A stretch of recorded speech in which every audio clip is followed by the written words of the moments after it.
আপনার নাম? দীপক মাঝি, বাড়ির কথা বলুন। চেকপোস্ট বয়দারা, আচ্ছা, আপনি এবারে কি ভুট্টা চাষ করেছেন?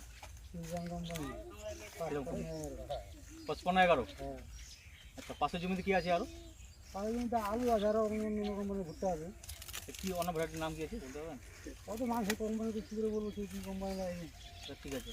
আচ্ছা, আপনাকে দেখে কেমন কি মনে হচ্ছে যে মানে হাইট এবং গাছের গ্রোথ এবং গাছের ভুট্টার কালার কি মনে কালারটা হচ্ছে? ভালো আছে, হাইটে খুব একটা বেশি উপরেও নাই, ওখানে মাঝামাঝি আছে, এটা তো শুরু আচ্ছা, কি আশা করছেন যে বিঘাতে কত কুইন্টাল আসতে পারে আপনার আইডিয়া? 17-18 কিলো আছে। বিঘা প্রতি 17-18। তো বাকি চাষিদেরকে কি বলবেন যে এটা ভুট্টা লাগানোর জন্য, এটা চাষ করলে কি লাভজনক হবে? এবারে মানুষ যদি ছেড়ে দেখে ভালো হয় তাহলে তো অবশ্যই নেবে।